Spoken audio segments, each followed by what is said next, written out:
Hello friends, welcome back to Mystery Vault. Today I'm bringing you the full detailed story of Troll 2, 2025. So without wasting any time, let's start. The second part begins with a beautiful flashback where we hear little Nora's father, Toby's voice. He is telling Nora that a troll's heart is made of soil and stone, while the rest of its body is completely made of rock. Centuries ago, trolls and humans used to live peacefully together on Earth. But when Saint Olaf was given the task of spreading Christianity across Europe, he hunted down trolls one by one, forcibly dragged them into sunlight and turned them into stone.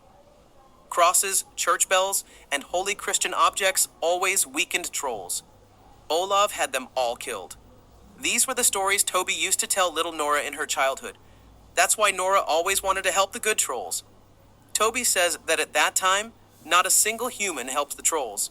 Just then, Nora's mother comes, sends both of them to sleep. At that time, Nora's mother's health had started deteriorating. Mom puts Nora to sleep. Nora loved her mother very much. The story then jumps 30 years forward, that is, about 5 years after the events of the first film. It's brutal winter in Norway. Nora now lives completely alone in a small cabin deep in the forest. One night, someone breaks into her house. Nora attacks the intruder from behind because no one ever comes that way, but it turns out to be none other than Chad. Nora is shocked because after her father's death, she had completely disappeared from the world.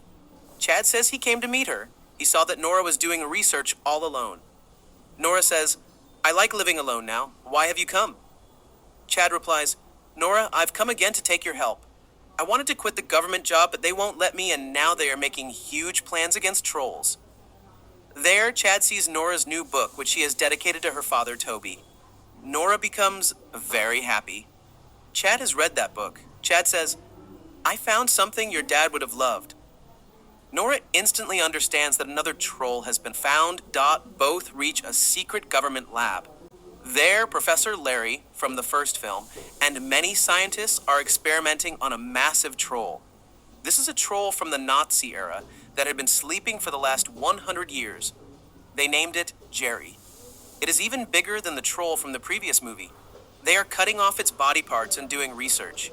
Nora is shocked and deeply saddened seeing this. Professor Sarah arrives. She has now become a huge fan of Nora and is researching 20 different kinds of trolls. She explains that the troll is asleep, but something like a heart inside it beats. It is human-like, but made of plants and trees. Nora says, "Trolls are born from nature, that's why they are like the jungle. It's not difficult for me to understand this." Chad shows Nora his office. Ava is also there, who is now going to become the mother of Chad's child. Nora becomes very happy for both of them. There is a 1000-year-old order letter from St. Olaf, half of which is still missing. Larry explains that the government now wants to shut down this entire department, so they need Nora's help. Nora goes out to think, makes an excuse of the washroom, and goes straight to Jerry's head, touches it, and starts singing a Norwegian folk song / poem from her heart. Suddenly, Jerry's eyes open. Everyone gets extremely happy. But Jerry sees that he is captive, gets furious, destroys the entire lab, and escapes. Sarah spills coffee on the UV light machine so that no one kills him. Jerry breaks free and runs away. Nora falls in the lift but survives because of the belts. A little later, Nora and the team reach the military base and meet Major Chris, who has now been promoted from captain. President Martin arrives and directly orders, "Kill the troll at any cost." Sarah says it should be kept alive for research.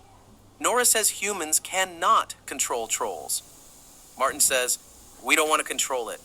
We just have to kill it so that people can be saved. Last time it killed my brother too." Nora and Chad become sad. Chad finds a piece of stone from the troll that died in the first film with Nora. He also shows his own piece. Both decide that this time they will save the troll. Chris refuses at first, but when Nora reminds him, "Last time my father died because of you," Chris finally agrees.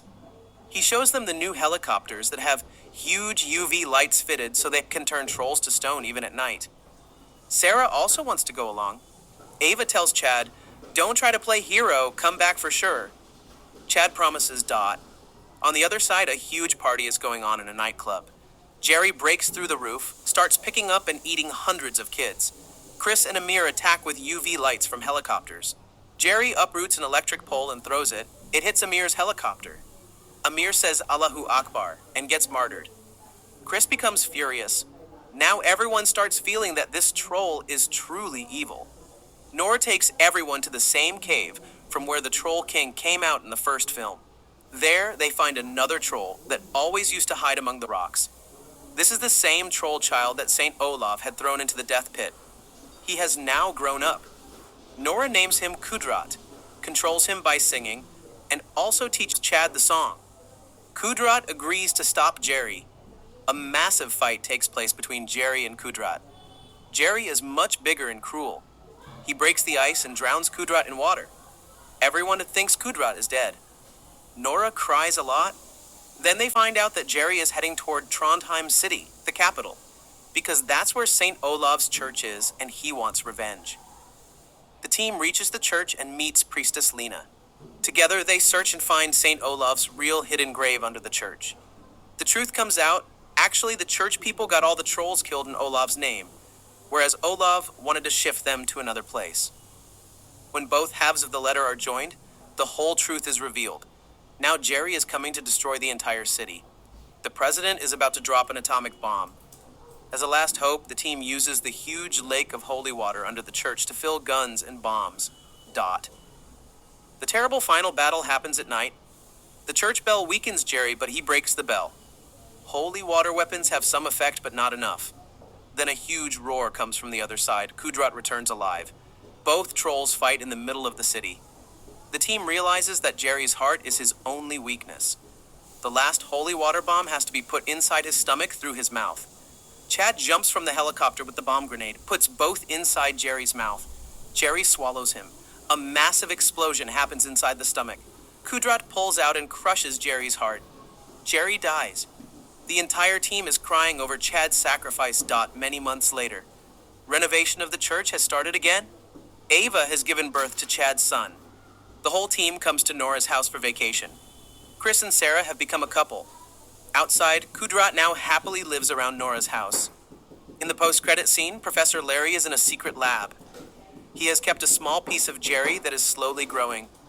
A new baby troll is being born. If you like this super detailed explanation, don't forget to like and subscribe.